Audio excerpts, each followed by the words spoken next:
Welcome to Mid-Maryland Votes, Maryland's meeting place for real conversations. Today we're joined by Eric Van Buren, entrepreneur, author, returning citizen, and Maryland State Senate candidate for District 2A. Eric is founder of the Art of Winning Litigation Foundation, and he works hard to help people rebuild their lives through real-world skills. He's also a certified paralegal, mediator, behavior therapist, and a published author. Now let's get into it. Welcome to Mid-Maryland Votes. I am your host, Mark Flynn. With me is my co-host, Ethan Lowen. And we have a very special guest tonight. We have Eric Van Buren, who is running for state senator, I believe, out of Hagerstown. Is that correct, Eric? Yeah, out of District 2. Absolutely. Yep. Can you tell us a little bit about yourself and your campaign? Okay, so I'm a returning citizen. I had the time before. When I got out of prison, what I did is started a nonprofit. I got into the community, and then I was asked while I was in the community whether I wanted to run against Paul Quarterman, and I was just like, nah, I don't think I'm ready to run. And then I thought about it, and I said, yeah, why not? And then I started looking at some of his positions, and my positions were directly opposite of his positions. I mean, his position is basically, to my understanding, that, he's more for capital investment. I'm more for operational investment when it comes to discretionary spending. So basically, if he invests into buildings and to, building the infrastructure up as far as materially, I'm more about investing operationally into the people. And you mentioned that you have a nonprofit. What is that nonprofit, and what does it do? So while I was incarcerated, I got into law, and I learned the law, and I started dealing with attorneys from inside of prison. And then when I got out, all my friends became attorneys, and then my other friends became politicians. But my nonprofit started centered on helping people out in a paralegal capacity, me working with other attorneys, helping people out, just doing the small things where people who just couldn't afford an attorney may have been wrong. And then what that morphed into was me going after more advantageous clients who needed sentencing issues and habeas corpus issues and stuff like that. It was a lot of fair sentencing things going on at the time in 2020 when I got out. When that slowed down, my nonprofit morphed into cognitive behavioral therapy, which I learned and got certified in. So now for other returning citizens, I help them navigate how to come from prison and go right back into society and become a productive instrument in society instead of, siphoning off society. So what's the name of your nonprofit? TAWL Foundation, Tall Foundation. So I wrote a book while I was incarcerated called The Art of Winning Litigation. So I named my foundation right after the book, The Art of Winning Litigation. And like I say, what we do is we really assist other like huge nonprofits, other bigger nonprofits. And we just offer a cognitive basis for them transitioning back into society. That's just it. Are you an attorney? And as you know, what paralegals do is when the attorney's on vacation, the person in the basement doing all the work is me. So by and large, paralegals do 90% of the work for every lawyer, especially litigation paralegals. And that's what I am, because it's such a broad industry, broad term. I'm actually a litigations paralegal. So I do work on litigations. I have worked on some really big cases in litigation, and have learned a lot from employee law to criminal law to civil law. I learned a whole lot. So Eric, you said you were incarcerated. Are you comfortable talking about that? Yeah. So I want to bring up my parents. So both my parents are, I was a black sheep. I was in upper middle class. So a lot of people would think like, man, this guy had everything that he needed. I went to private schools, and then I just decided to get into something that I thought would be beneficial to me. But when you get into it, it changes you as a whole human being. It's a whole energy that comes with it. It's a whole lifestyle, a whole culture. And it turns you into somebody that I couldn't identify with anymore. And it's crazy because when I look back on it, it took so much of my life, but it was such a small part of my life, like 5 years out of my life. And at one time I had gotten the attention of the DEA and the FBI, and they put, I was on the conspiracy, and I couldn't. I was 27 years old, and I got a life sentence, and I'm like, oh my gracious. So, do you feel comfortable explaining to us what the crime was? Yes. Yes. Yeah. Yes. So, I got incarcerated for conspiracy to sell 50 grams or more crack. What that really is it's a threshold amount. At trial and federal trials, what they do is then start talking about things like how much cocaine did you really sell? Who were you really in this organization? Oh, it was your organization, or you're going to do some more time. And that's basically what it was. It was me selling half a kilo and kilo, volumes of cocaine to people. And then the federal government, the DEA and the FBI saying, no, we're not going to let you do that, guy. And then at the time, the sentencing laws were really tough. And I went to prison. I got a life sentence for a nonviolent crime, a 1-count nonviolent crime. I got a life sentence, and they sent me to probably one of the worst prisons in the United States at that time, which was USP Lewisburg. So, Eric, there's a lot of controversy about the sentencing disparities between crack cocaine, which is predominantly used in the urban environments, and powdered cocaine, which is predominantly used by more wealthy people. What's your feelings on that? So at first I was just like, I actually testified that I wasn't selling crack, right? But that doesn't make you not part of a crack conspiracy. So if I sell you guys cocaine and I know you're crack dealers, I'm part of a crack conspiracy. I didn't know that, But one of the craziest things that when I was going through my ordeal was one of the guys I was dealing with was a white guy that was selling them powder cocaine, and he got arrested, and he didn't get charged with crack. And I was just like, hold on, man. How could we be a part of the same conspiracy? I get charged with crack, and it's my conspiracy, and then he's dealing with me, and he don't get charged with crack. So I really start seeing the difference in it. And it does make a difference. I'm glad the Trump administration made it retroactive, because it gave a lot of guys like me a second chance to get out and kind of prove that, hey, I can be a part of society. I was young when that happened. The Trump administration made retroactive was the disparity in different sentencings based on, are we talking about based on race? Or are we talking about based on the drug that a person was convicted of? What is the disparity that was done in this case? So the Supreme Court stopped short that it was based on race. It stopped short and say, they're not going to get into that analysis of whether it was it's a racial disparity. It was a semblance of a racial disparity. So therefore, it was enough for the Supreme Court to come in and say, hey, look, before we even try to say this is based on race, let us go ahead and correct this and say that, man, hey, send this back to Congress. And as you guys know, at the time, it's one of the only bipartisan bills that passed, and they were just like, come on, dude, you giving out way too much time for cocaine. So I speak at University of Virginia law clinics.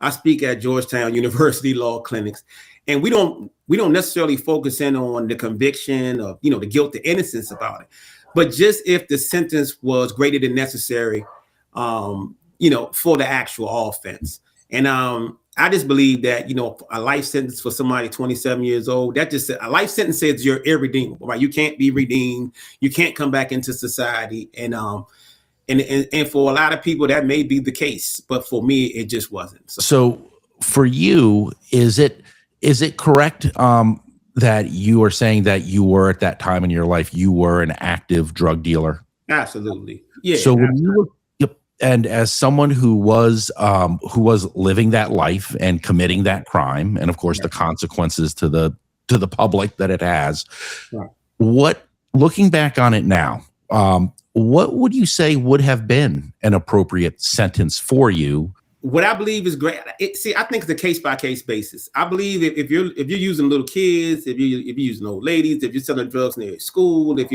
all this truth in sentencing, that should be applied.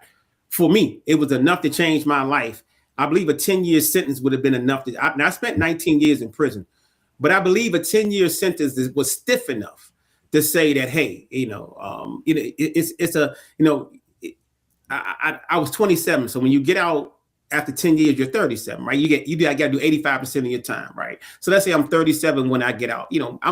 My brain is a lot more mature. I'm different, hopefully, because prison can make you worse, and it usually does. But just having a 10-year sentence, that's a long time. 1 decade of your life, that's a long. I wasn't even selling drugs for 10 years, so I think 10 years would have been enough to sit me down and say, hey, kid, you need to turn your life around. It didn't take that long for me. I saw what was going on. I went back to my roots.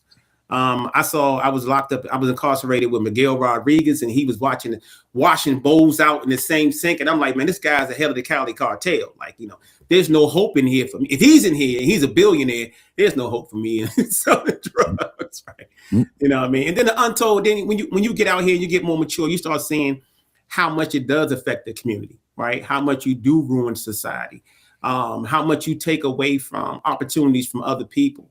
By doing what you're doing. And when you're doing it, when you're 25 and 23 and 24, you're not thinking about that. You just think, I'm gonna get this money, I'm gonna buy this new car, I'm gonna mess with this girl. And then you turn around, look back on yourself, and you're like, and I look back and I feel like the fingernails on the chalkboard, like, wow, I can't believe I did that. But at least I get a chance now to make a difference.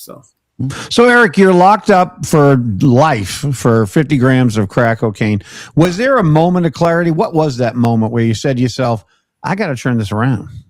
This is crazy because when I first came into prison, somebody handed me a knife, and I was in the hole. When you first came into prison, you went in the hole and you had to get out of the hole to get on the compound. Somebody handed me a knife while I was in the hole and said, hey, where you from? And I say, well, I was born in DC. Oh, you with the DC car?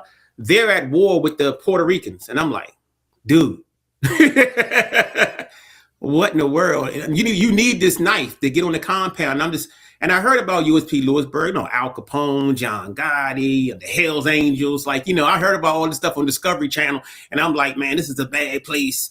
And I'm walking down to my cell. And when I got there, I finally realized that, man, I'm 27 years old. And if all my best decisions got me a life sentence, I need to change the way I make my decisions. And I really did some self-reflection. It takes a lot of going in the mirror, not blaming anybody or somebody. It's the system why I'm here, or it's somebody else's fault. Why? No, you're here because of you and your decisions. And I had to own up to that. And I started right then and there, say, you know what, even though there is, I'm supposed to die in here and there is no parole and anything like that, I'm going to change my life. And I started on the journey, I want to say, as soon as I got to prison, I started on a journey of changing my life. And one of the hardest things to do in prison is do the right thing, because everybody else is doing the wrong thing. So one of the things that Mark has said on a previous episode is that the term penitentiary comes from penance. In other words, the intention of being in jail is to create that self-reflection. That's actually the original purpose. Wow. And for you, it sounds like it succeeded. That's what it did. Of course, when you look at the numbers, the rates of recidivism, the rates of people come out of prison and then end up going back, it's very, very high. Yeah. This definitely puts you in a relative minority of success. Right. What would you attribute the difference between your experience and the difference of what is the majority of everyone else? My upbringing and my network. I had a fantastic network when I came home with people that are positive. And you'd be surprised though, when I went to prison, when you get into prison, everybody's supposed to be the same. But but it's not like that, right? But I couldn't identify with a lot of people. I didn't have their upbringing. Some people were brought up and everybody in their family was a gang member. You know what I mean? And this is not, I'm talking about, I've seen them white, black, Asian, everybody in their family was a gang. Their father's still in the gang, you know what I mean? Whether it be organized crime or a street gang, and or somebody's championing what they did. Oh, I'm going back home. I'm going right back to what I did because the neighborhood that I'm in. And I didn't have any of that. When I came home, everybody wanted me to do the right thing. And everybody supported that I wanted to make a change. And it's very hard. It's and I joke. And I love talking about it because I love talking about redemption because when I was married when I first came home, and it took me 18 months to take my shoes off to go to my own shower in my own house, and just knowing that, hey, you know what? I need to go talk to somebody about the trauma that I've been through. I need to really be focused on, continuing my education and I just had a great network, and people don't have that. And that's some of the things and they don't have the tools to even know how to change. I could want to change, but I don't have the tools to actually know how to make, not just like a change because, hey, I'm going to prison or I'm in trouble right now, but an actual change, how to change who I am. So, and that informed a lot about me trying to run for a state Senate seat, because I want people who came from where I came from to say, you know what, I can change. I can try to make a difference. First of all, mad respect for you for all you've accomplished and churning your life around from a prison environment to now running for state Senate in Maryland. Just props, my brother. That's awesome. It's a 6-year incumbent, right? Yeah. Right. So, speaking of that incumbent, Paul Quarterman is considered, he is considered a pretty strong candidate. And you said that you have differing policies or opinions that you have with him. Would you like to talk about some of those right now? So he's kind of close to the vest about where he stands at with a whole lot of things. But what I do know about him is that he's very passionate about what he does, and he likes what he does. I only met him briefly one time. Seems like a pretty good dude to me. Something a guy I probably hang out with.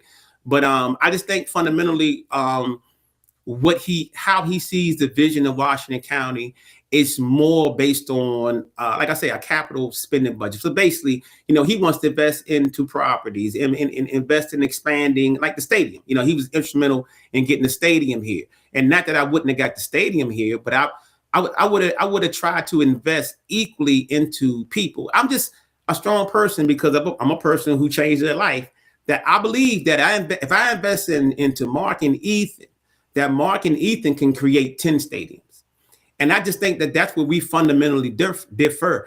I don't think our politics are too much different. I don't, as far as I'm a capitalist. I'm an entrepreneur. You're a businessman. You get what I'm saying? I'm a businessman, right? First, So I know the importance of people, in the business community. They are, they pay the biggest taxes in the community, right? They contribute the most to the community. They give opportunities in the community. And usually people come in and say, we're going to basically penalize the rich for being rich and stuff like that. And I don't think we defer on that. I think where we defer is I believe in investing in people. People have the greatest ideas. I'm also I'm an inventor. I got a patent pending invention. I came up with my own dice game while I was incarcerated. So I believe in ideas, over people. So, over property. One of the priorities that Senator Quarterman has is a big issue with crime in Hagerstown. And he makes a big deal about his belief that a good portion of the crime, why there's an outsized portion compared to surrounding communities, is because of the political leadership. What are your thoughts in regards to that? The role that the city council and political leadership is playing in the outsized criminal element in Hagerstown? I wouldn't know because I never had any deep discussions with anybody on the city council about it. I know the mayor's position about it. I know nobody wants to live in a crime-ridden area. I am against gangs, and there are gangs here, preying on high school kids. I'm totally against people bringing fentanyl into, and they're going to say, oh man, well, that's because you sold cocaine. I don't believe fentanyl should be sold. It's not a good or bad drug as far as that's out there, but I'm saying fentanyl to me is the worst of the worst because people bodies need it. And they it's not like a mental drug. It's your body, after you take it, your body thinks it needs it needs to go to the bathroom. I don't know how aggressive the city council can be. I know that when it comes to public safety, that the first thing I would definitely do is eliminate any gang presence, the ideas of gangs inside the community. Because what happens is, and what happens in a lot of communities, and it comes in minority areas, is that because the family, the nucleus of the household is broken, they come in and pray. And the reason why I know this is because I was incarcerated, and all the young guys in there didn't have a father, didn't have their uncle there, right? Or their examples were in gangs. And this is why they join the gang, but they usually join gangs because they want to feel belonging. Because my stepson, he's he was in the Washington County Junior Football League, right? I want to expand that, to get it, and I know the baseball is big up here, but it's a lot of things that we can do. I don't necessarily know the city council, and I don't want to speak for any city council member about their position on it, but for the community, I'm for the community, and because I'm for the community, anybody that doesn't contribute to the community needs to leave the community immediately. That's just how I feel. From what I see in this town, even for people having different political views, it seems like everybody gets along pretty much to a certain extent. It's a very diverse community. We have our differences, but it seems like everybody gets along. If I come up and talk to you, Mark, and I come up to you, talk to you, Ethan, you're receptive to hear, even if we disagree. And I think that's what we need to get back to, that I can disagree with you guys and we still go get a beer afterwards. Hey, listen, you're absolutely right. I think Hagerstown has got a very diverse group of people. I was just looking at the Facebook pages during the recent snowstorm. Right. And people were reaching out to help each other, get gas, to get food, to be there for each other. Hagerstown has a very community-focused group, regardless of race, creed, or color, which I find fascinating and also encouraging. I do too. And to see people have differences. My beef, and especially on social media, I usually beef with people who break from that trend, because I get it.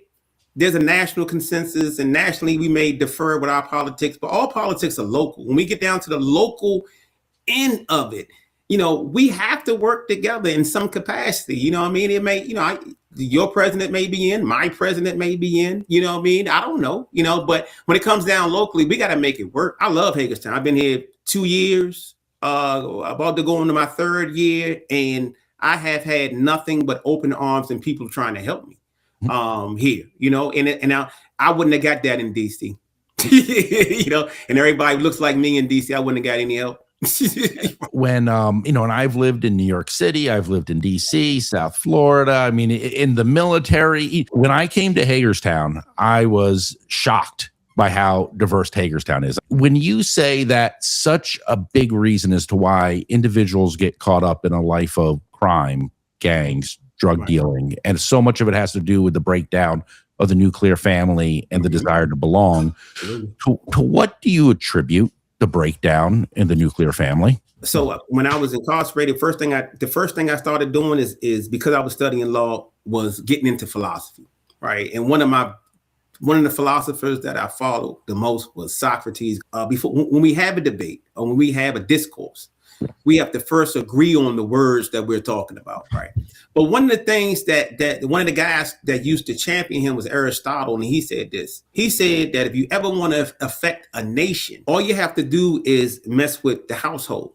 And if you mess with the household, because the household makes up the neighborhood makes up the community makes up the county makes up the state makes up the nation, then all you have to do is affect what goes on in a household. For minorities, it's been mostly a school to pipeline, the prison thing, the whole mass incarceration. But while I was incarcerated, me and the CO got really tight, and he was like, "Man, Eric, it's not just in minority communities. If you look in other communities, man, compared to the 50s and the 60s and the 70s, man, the males are absent, whether because they work all day. My mom and my dad been married my whole life, right? I always had my dad. My dad would work 2 and 3 jobs. I wouldn't see him.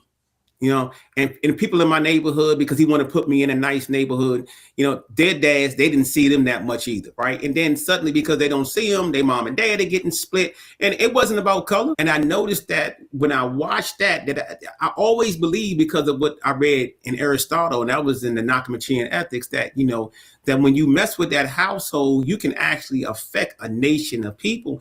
And then for minority communities who don't really have those a constant presence in the community, I think it is affected by that, and I think it does make it easier for gangs to come in. You know what I mean? And I think it does make it easier for me to say, you know what, I'm not going to participate in society. Or it's easy for me to feel that society has nothing for me, right? Or like me when I was younger, why should I vote? Like, who's going to do something for me? I've never seen anybody do anything for somebody who looks like me, coming from where I came from. Things have changed now, exponentially, but in growing up in the late, I was born in 73.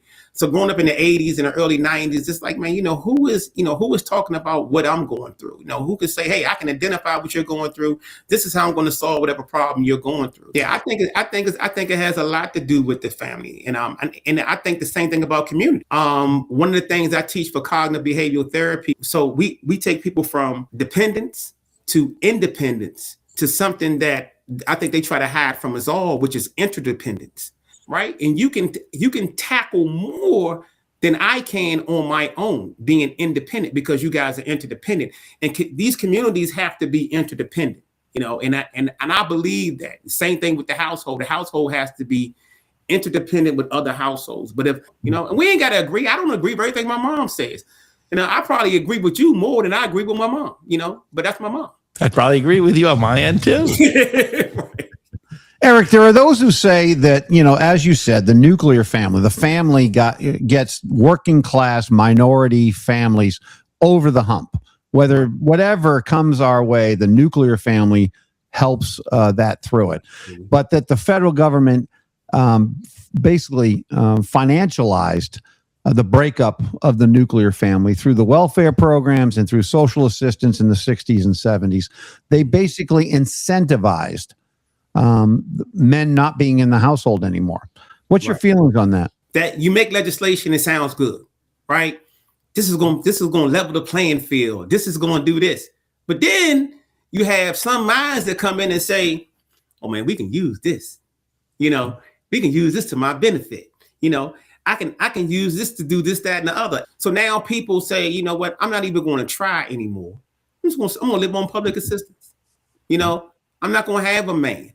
I'm not going to have a man because I don't need a man. I'm going to live off the government, or I'm just going to do just enough to get by, and that builds a psyche, and it builds a ceiling of mediocrity, where you have to have courage to go beyond that mediocrity and say, you know what?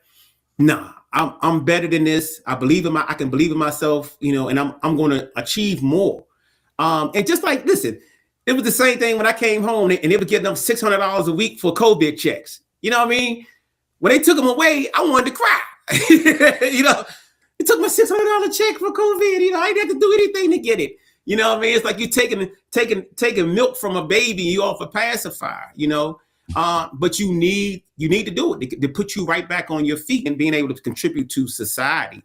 But I do believe a lot of these laws were passed without proper guidance. They weren't implemented the right way, and people just abuse them. That's what people do. You don't think about it. Oh, it's free money from the government, but it's really not free. It's somebody else's hard-earned money. My dad, he was military veteran, went straight to work for the Department of State. My mom, she was 15 cleaning toilets in Walhalla, South Carolina. And she was fed up and said, you know what? I'm going to lie. And I'm going to hop on this bus and I'm going to go put myself in high school and say my grandmother, her mother, put her in high school. My grandmother was in South Carolina and she put herself through high school because she wanted better, So I didn't grow up with, hey, expecting somebody to do something for me, but everybody doesn't see it like that. Just like everybody doesn't vote. I go into some areas and they are like, oh, I'll vote for you. Are you registered? Oh no, how do I register? But how are you going to vote for me? You know what I mean? Change of mindset that the welfare system causes, the intergenerational. It started in the late 1960s. By the late 1970s, so less than 10 years, there was an economist, ironically an African American economist named Thomas Sowell, and he was pointing out that it took less than 10 years for the statistics to show that the primarily African American recipients of welfare, that their movement up the socioeconomic ladder came to a screeching halt. Essentially, the year that a family entered the welfare system. One of the things that has been suggested many times, and what are your thoughts on it, is that simply the need to either just end the welfare system as what it developed into in the late 60s, back to what it was before that, or to have strict restrictions and implement time periods on it, which are some of the things I believe the Trump administration has started to do. What is your take on that solution to break the cycle? Yeah, and I don't think it's a one size fit all, because I would love to have that answer, because I would be rich. But I think we need both. When these programs are made, they're made, oh well, we're going to do this and that. Everybody champions themselves and they pat themselves on the back. But they forget about the real world consequences, and they don't go off it on a case by case basis. It's like a one size fits all. Do we need programs to usher people through a welfare system? I believe so. I believe that we need to usher people through a welfare system that needs it. Do I think somebody should be on it for 15, 20 years or 10, or being able to pass it down to? I don't think that. I don't have the actual answers to that. And I think by allowing people to stay on a welfare system over and over and over again is a failure for real of leadership. So many laws are passed from empirical study, right? We have so many people studying so much stuff, and we should have an apparatus where we should be able to try, this works, that don't work. This works, that don't work. Let me give an example. I walked through Chicago O'Hare Airport. Right, I'm going there to do some community, some working the community in Chicago, right? And I walked through there, and I felt like I needed to learn Spanish, and I'm like, this ain't right. I felt some kind of way, but I'm still against how ICE is interacting with the community right now. Do you get what I'm saying? So I'm for something. I'm for something. Let's get them. Let's get as many people who have lawful orders out of here, right? Let's get them out. I'm for that, but I'm for it. I'm for it a certain way. I'm for. Hey, you need to help out. You come home from prison, Mark or Ethan. You come home from prison. I needed those food stamps. I ain't gonna lie. You know what I mean? I needed the assistance that I wanted, that I needed. But guess what? I don't need it now. It shouldn't be available to me now. So I don't know the answer to that. But what I do know is when you give people those $600 COVID checks, nobody's going to go to work. I had a friend had a tow truck company. This guy came home from prison. He started off with one tow truck, right? He slept in his tow truck. So you know what happened? Him and the dispatch got cool. So now the dispatch is giving him giving him everything. He went from one tow truck in 4 years to 76 tow trucks. As a minority business owner, he had trucks that towed trucks. COVID came. He couldn't get nobody to come to work. Next thing you know, with all the fraud, he couldn't even get a PPP loan, and he had a legitimate business. You get what I'm saying? Mm-hmm. Like we have these programs that we think we help people, and then people turn around and take advantage of it, and it's crazy. So I believe both sides have an argument. I may be leaning more on the moderate side to conservative side, because that's just how I see things. And I do like a lot about what the Trump administration is doing to help certain things. Like I said, President Trump is the one who passed the bill that let me come home. I'm not a fan of Biden. I never liked Biden, period. I think Biden had an assault on the nuclear family. I really do. I can talk about that for hours, right? Never a big fan of his, right? Not a big fan of everything that Donald Trump is doing either. You know what I'm saying? Not a big fan of Obama. I was up for commutation, and Sally Yates, his attorney, denied me. So it has kept me pretty much in the middle about where I stand on everything, because people are just, you get overzealous and saying, no, Ethan's my man. Everything Ethan does is right.